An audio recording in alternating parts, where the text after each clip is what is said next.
आज के वीडियो में हम 4 स्ट्रोक डीजल इंजन के बारे में या 4 स्ट्रोक डीजल साइकिल के बारे में पढ़ेंगे।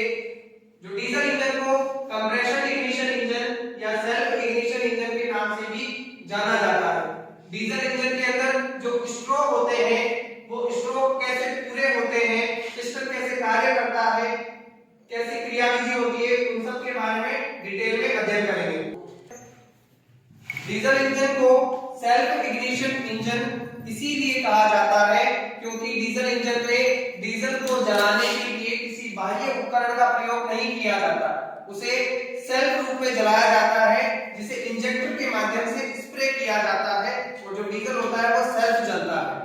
आज के इस वीडियो में हम 4 स्ट्रोक जो 4 स्ट्रोक होते हैं जिन माध्यम से डीजल को जलाया जाता है, जिससे पावर प्राप्त की जाती है, उन सब के बारे में डिटेल में अध्ययन करेंगे। सबसे पहले यह पढ़ने से पहले हम जो इंजन के अंदर जो ये वर्ड होते हैं इनके बारे में अध्ययन करेंगे। सबसे पहले जो पिस्टन की जो ऊपरी सीमा होती है, सिलेंडर के अंदर जब पिस्टन सबसे ऊपरी सीमा पर होता है उसे टीडीसी कहा जाता है और जब पिस्टन निचली सीमा पर होता है उसे बीडीसी कहा जाता है। टीडीसी से बीडीसी तक की जो दूरी होती है वह स्ट्रोक कहलाती है। टीडीसी से बीडीसी तक की जो दूरी होती है वह स्ट्रोक कहलाती है। पिस्टन के टीडीसी से ऊपर का तथा सिलेंडर हेड के बीच का जो खाली आयतन होता है यह क्लियरेंस वॉल्यूम कहलाता है। यह क्लियरेंस वॉल्यूम कहलाता है। डीजल इंजन में जो सबसे पहला स्ट्रोक आता है, वह आता है सक्शन स्ट्रोक।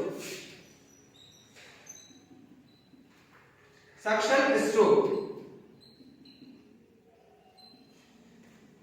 तो सक्शन स्ट्रोक को इस चित्र के माध्यम से समझेंगे कि सक्शन स्ट्रोक में जो क्रिया होती है वो किस प्रकार होती है। जैसा कि इस चित्र में बताया गया है कि सक्शन स्ट्रोक के दौरान जो है इनलेट मैनिफोल्ड के द्वारा, सक्शन स्ट्रोक के दौरान इनलेट मैनिफोल्ड के द्वारा जो फ्रेश चार्ज, जो डीजल इंजन होता है उसमें फ्रेश चार्ज आता है, जबकि जो पेट्रोल इंजन होता है उसमें पेट्रोल और एयर का मिश्रण आता है। इनलेट मैनिफोल्ड के द्वारा कैम शाफ्ट के द्वारा इनलेट वाल्व खुलता है।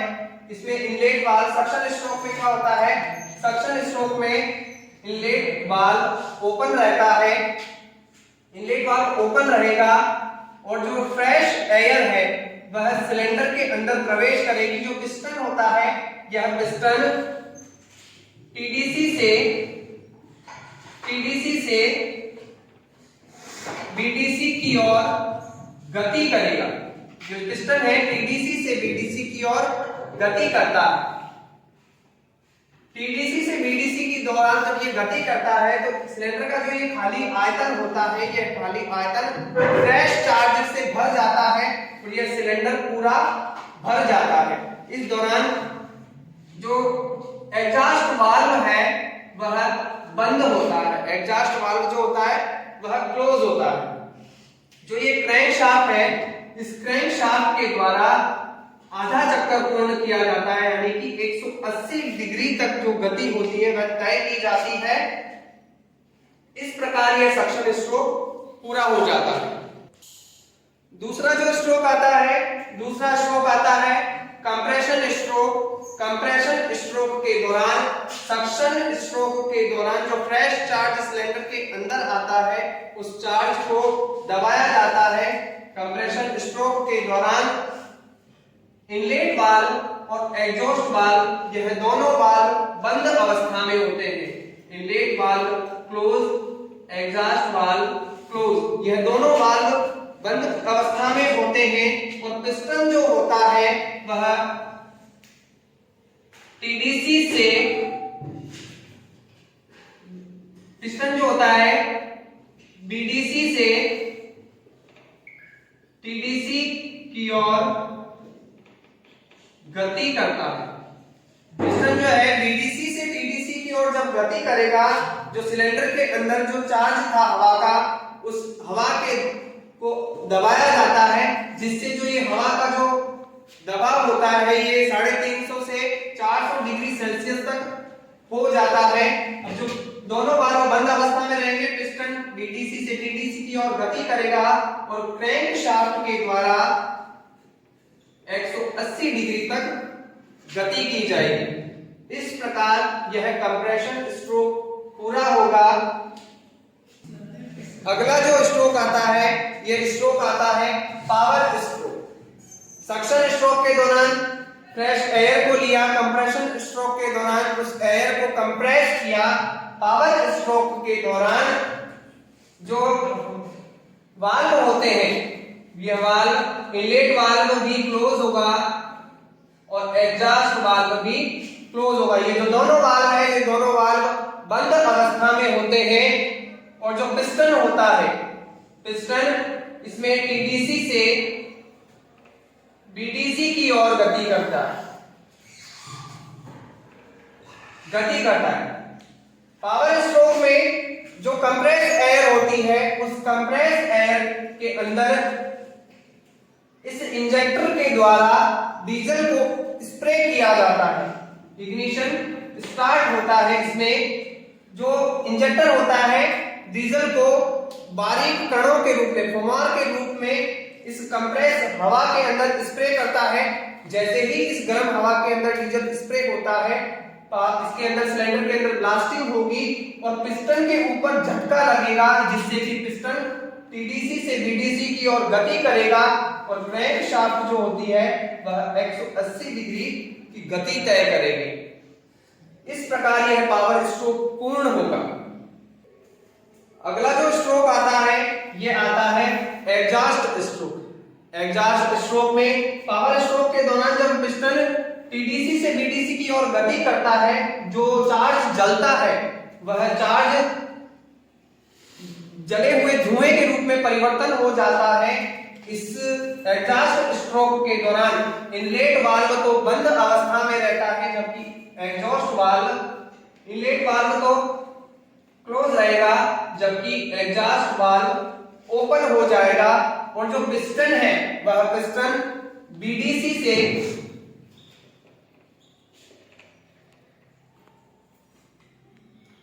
टीडीसी की ओर गति, जब पिस्टन बीडीसी से टीडीसी की ओर गति करेगा, उस कंडीशन में जो सिलेंडर के अंदर ये जो भी चार्ज जल जाता है, यह एग्जॉस्ट मैनिफोल्ड के द्वारा, यह एग्जॉस्ट मैनिफोल्ड के द्वारा इस जले हुए चार्ज को वायुमंडल में छोड़ दिया जाता है।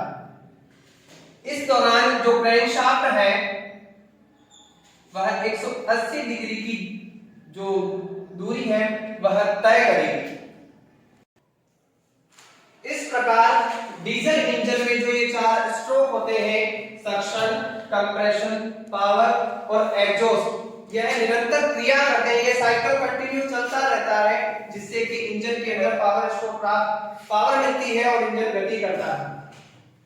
इन 4 स्ट्रोक से यह सिद्ध होता है, जैसे कि सक्शन स्ट्रोक में क्रैंकशाफ्ट ने 180 डिग्री, 180 डिग्री, 180 डिग्री, 180 डिग्री, इन चारों स्ट्रोक के दौरान जो क्रैंकशाफ्ट द्वारा जो गति तय करेगी वह है 720 डिग्री। कितनी गति तय करेगी? 720 डिग्री। और यदि मैं कहूं 180 डिग्री और 180 डिग्री क्रैंकशाफ्ट द्वारा एक चक्कर लगाया गया, तो मैं इन 4 स्ट्रोक के दौरान जो क्रैंकशाफ्ट होती है वह 2 चक्कर लगाती है, 2 चक्कर लगाती है। क्रैंकशाफ्ट के 2 चक्कर में डीजल इंजन का 1 साइकिल पूरा होता है। कितना साइकिल पूरा होगा? 1 साइकिल पूरा होगा। और इन 4 स्ट्रोकों के दौरान डीजल इंजन में 1 बार पावर मिलेगी। कितनी बार पावर मिलेगी? 1 बार पावर मिलती है। आगे समझ में, ये इस प्रकार डीजल इंजन के ये 4 स्ट्रोक हैं। जो डीजल इंजन जो होता है यह डीजल साइकिल के सिद्धांत पर कार्य करता है। ये 4 स्ट्रोक अपने महत्वपूर्ण होते हैं जो डीजल इंजन के लिए, डीजल इंजन को समझने में अपनी महत्वपूर्ण भूमिका निभाते हैं। इस प्रकार ये जो 4 स्ट्रोक साइकिल डीजल इंजन में कार्य करता है। आज की जो अपनी क्लास थी, इस क्लास में अपन ने डीजल इंजन के इन चारों स्ट्रोक को, सक्शन, कंप्रेशन, पावर और एग्जॉस्ट, इन सभी स्ट्रोकों को अच्छे से समझा।